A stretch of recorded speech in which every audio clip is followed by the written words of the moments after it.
नमस्कार दोस्तों, मेरा नाम डॉक्टर हिमांशु गुप्ता है। मैं इंडस जयपुर हॉस्पिटल मानसरोवर व जयपुर हॉस्पिटल लालकोटी में कंसल्टेंट न्यूरोसर्जन के पद पर अपनी सेवाएं दे रहा हूं। आज हम बात करेंगे ब्रेन ट्यूमर के बारे में। ब्रेन ट्यूमर एक ऐसा शब्द है जिसके बारे में सुनते ही हमारे दिमाग में बहुत सारे नेगेटिव थॉट्स आते हैं। वो इसलिए क्योंकि हमारा जो हम सुनते आए हैं सोसाइटी में वो काफ़ी नेगेटिव है। पर अब ब्रेन ट्यूमर का डायग्नोसिस, ट्रीटमेंट सब कुछ मॉडर्न इक्विपमेंट्स की वजह से बदल चुका है। तो दोस्तों, ब्रेन ट्यूमर क्या है?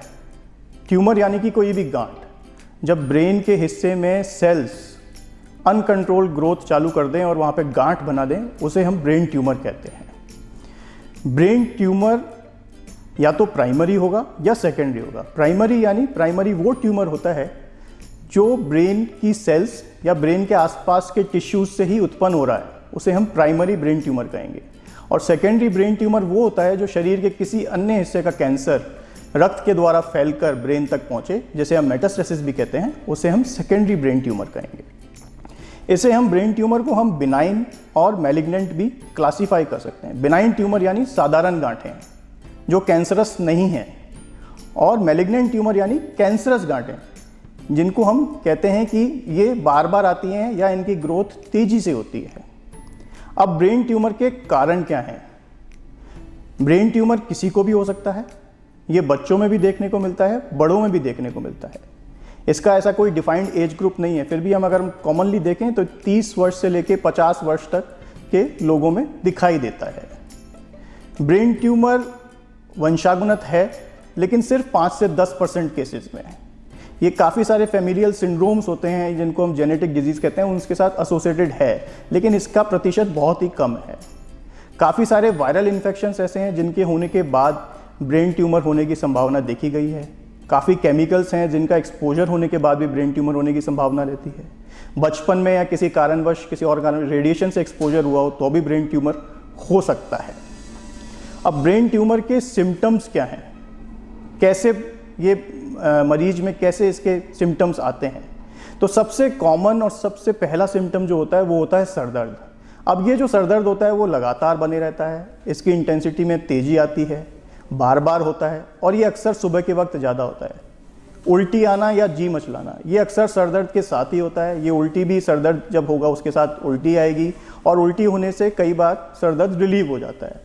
फिर मिर्गी के दौरे आना, ये एक तीसरा कॉमन सिम्टम है। और दूसरे जो सिम्टम्स हैं ब्रेन ट्यूमर के, वो ब्रेन ट्यूमर दिमाग के किस हिस्से को इफ़ेक्ट कर रहा है उस पर डिपेंड करते हैं। जैसे कि शरीर में सूनपन आ सकता है, शरीर के किसी हिस्से में लकवा आ सकता है, बैलेंस बनाने में दिक्कत हो सकती है, मरीज के आंखों में रोशनी कम हो सकती है, उसे एक की जगह 2 दिखाई दे सकता है जिसको हम डबल विजन कहते हैं, सुनने में दिक्कत हो सकती है, उसके व्यवहार में दिक्कत आ सकती है, व्यवहार चेंज हो सकता है, मरीज की मेमोरी ख़राब हो सकती है। तो ये सारे सिम्टम्स जो होते हैं मिलके ब्रेन ट्यूमर की तरफ या दिमाग की किसी, ब्रेन की किसी पैथोलॉजी की तरफ इंडिकेट करते हैं। अब हम बात करते हैं डायग्नोसिस की। तो सबसे पहले अगर किसी मरीज में आपको ये सिम्टम्स दिखाई दे रहे हैं तो आपको क्या करना है? आपको किसी क्वालिफाइड फिजिशियन, न्यूरोलॉजिस्ट या न्यूरोसर्जन से परामर्श लेना है। वो आपके सिम्टम्स को जांच कर, आपका क्लिनिकल एग्जामिनेशन करके आपको कुछ जांचें लिखेंगी। मुख्यतः वो जांचें या तो CT स्कैन ब्रेन होगा या MRI ब्रेन होगा। इनसे हम अर्ली स्टेज में सही समय पर ब्रेन ट्यूमर को पकड़ सकते हैं और बेहतर इलाज कर सकते हैं। अब इसका ट्रीटमेंट जो है, मुख्यतः जो है, जनरली सारे ब्रेन ट्यूमर्स का जो इलाज है वो सर्जरी द्वारा किया जाता है। पहले सर्जरी ब्रेन ट्यूमर की काफ़ी डिफ़िकल्ट होती थी क्योंकि बहुत सारे इक्विपमेंट्स ऐसे हैं जो पहले नहीं थे। पहले माइक्रोस्कोप्स नहीं थे, एंडोस्कोप्स नहीं थे, बेहतर ICUs नहीं थे, एनेस्थीसिया की इतनी फैसिलिटीज़ नहीं थी। पर अब इन सारी फैसिलिटीज़ के बाद ब्रेन ट्यूमर की सर्जरी एक सेफ और एक सफल सर्जरी होती जा रही है। ब्रेन ट्यूमर सर्जरी में सर्जरी डिसाइड की जाती है ब्रेन के टाइप में, ट्यूमर के टाइप से। ये ट्यूमर साधारण है या कैंसरस है, ये ट्यूमर ब्रेन की गहराई में है या सतह पर है, ये ट्यूमर ब्रेन के किसी सेंसिटिव हिस्से के आसपास तो नहीं है, जैसे कि स्पीच का हिस्सा, मेमोरी का हिस्सा, या कोई शरीर को ऐसा हिस्सा तो नहीं जिसकी वजह से दिक्कत हो। उस हिसाब से हम सर्जरी की प्लानिंग करते हैं और फिर ट्यूमर की सर्जरी करते हैं। ट्यूमर की सर्जरी करने के बाद इस गांठ को हम टिश्यू को बायोप्सी के लिए भेजते हैं। बायोप्सी की रिपोर्ट के अनुसार फिर आगे का इलाज तय होता है। अगर ये ट्यूमर बिनाइन है तो जनरली इसमें आगे कुछ भी नहीं करना होता है और सिर्फ फॉलोअप हमें करना होता है। अगर ये कैंसरस ट्यूमर है तो ग्रेड 1 और ग्रेड 2 अगर ये ट्यूमर है यानी लो ग्रेड ब्रेन ट्यूमर है तो उसमें जनरली हमें फॉलोअप ही करना होता है, रेडियोथेरेपी की आवश्यकता नहीं पड़ती। पर किंतु हाई ग्रेड ट्यूमर्स जो ग्रेड 3 या ग्रेड 4 ट्यूमर्स हैं उनमें हमें आगे रेडिएशन और कीमोथेरेपी दोनों की आवश्यकता पड़ती है।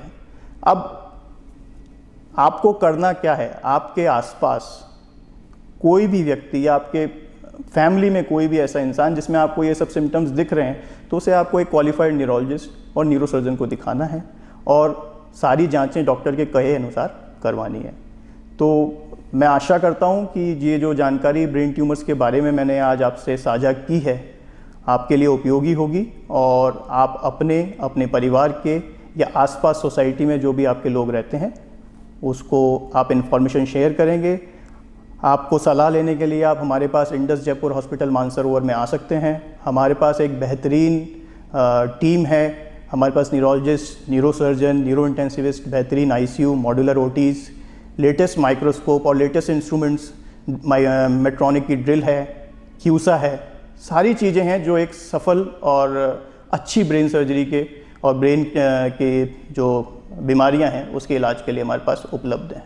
Thank you.